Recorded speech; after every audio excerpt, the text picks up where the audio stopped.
Kok bisa ya segerombolan rebel atau pemberontak di bawah organisasi Taliban mengalahkan 10.000 tentara Amerika well-equipped bersenjata super lengkap. Juga ada 300.000 tentara pemerintah Afghanistan yang dibiayai oleh Amerika lebih dari 1 triliun dolar atau 8 kali APBN Indonesia diam tak berkutik dengan Taliban. Atau memang ada tangan lain yang ingin mempermalukan Biden dan mengucilkan Amerika di bawah administrasi Partai Demokrat tersebut. Apakah ini artinya kemenangan kaum nasionalis melawan cabalis? Globalis cabal yang mengontrol dunia dilawan oleh Taliban yang tidak pakai masker dan tidak menjalankan protokol kesehatan WHO? Faktanya tak ada COVID di Taliban. Tentara uneducated bermodal nyali besar bisa mengalahkan Amerika yang benar aja. Hal ini bisa jadi inspirasi bahwa kita bisa mengalahkan siapapun kalau kita memutuskan jadi nasionalis sejati, membela bangsa dan negaranya sendiri. Emangnya masih perlu asing bernegara itu? Demikian New Mind bertanya. Kembali ke topik, Putin dan Trump adalah dua sahabat sejati. Kekalahan Trump dengan kecurangan kotak suara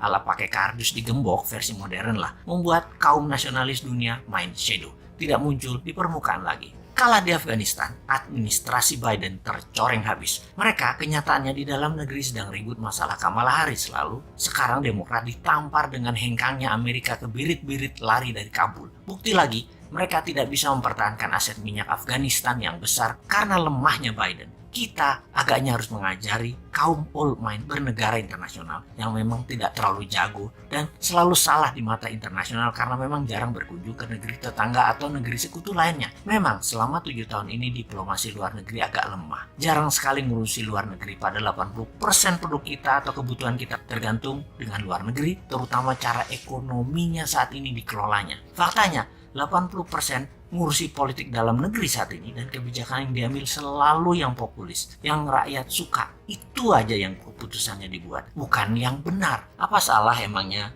memilih bernegara populis dan urusan semua dalam negeri, terutama politik? Ya tidak akan salah. Mana ada sih salah benar dalam politik? Yang ada hanya fakta, data, dan angka. Apakah ada makanan di piring rakyat? Apakah kesehatan rakyat membaik? Apakah masyarakat bahagia penuh tawa? Kita kembali ke luar negeri, apa yang negara besar lakukan dan apa yang Indonesia tidak lakukan selama ini karena tidak terlalu paham. Taliban menang, Presiden Ashraf Ghani kabur, Amerika dibully. Minggu sebelumnya, Amerika mengadakan pertemuan yang alot dengan negosiator Taliban di Doha, menyertakan negara regional, Rusia, dan Tiongkok. Amerika memberikan ancaman kepada Taliban akan diperlakukan Taliban sebagai nantinya negara pariah atau pariah state bila ambil kekuasaan dengan paksa. Pemerintah Afghanistan, Ashraf Ghani, menawarkan sharing of power sebagai imbalan gencatan senjata pada Taliban. Tapi ini ibarat menawarkan remis. Taliban tahu Amerika dan Ashraf Ghani sudah kalah posisi. Taliban mempercepat proses takeover. Urban area dan ibu kota Kabul dikuasai. Pentagon kirim 3.000 pasukan evakuasi.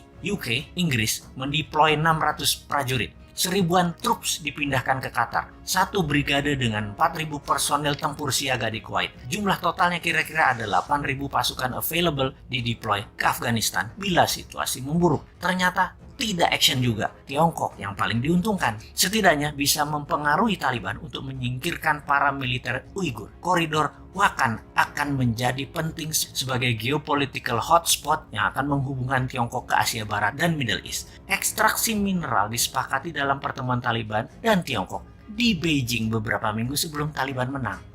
Dikira Tiongkok nggak main ya di sana. Ini faktanya. Sekali lagi, ingat nikel, ingat Tiongkok kan? Yaitu ekstraksi mineral Afghanistan untuk Tiongkok terlihat baik membantu, tapi aset Afghanistan disedot. Ternyata kekuatan Amerika tidak berguna karena Taliban membiarkan Al-Qaeda dan ISIS berkembang di Afghanistan. Sebagai catatan, dalam 5 tahun ini Al-Qaeda dan ISIS link group menjalar ke Asia Timur dan Utara. Pecahan grup ekstremis Taliban dan simpatisan Al-Qaeda dan ISIS saat ini ditemukan di banyak negara Afrika, bahkan di Filipina, juga Indonesia. Sungguh, kemenangan Taliban di Afghanistan juga bisa menjadi booster bagi kelompok radikal di tempat lain, sekaligus bukti war on terror belum selesai. Pemerintah nasionalis Indonesia di dalam negeri perlu mempercepat konsensus menghabisi gerakan pemahaman keras far-right ekstremis sebagai pekerjaan rumah kalau ingin aman ke depannya. Di luar negeri, mainkan seperti Tiongkok. Ambil benefit di air keruh. Paham? Enggak? Yowes, tunggu 2024 kita praktekkan nanti.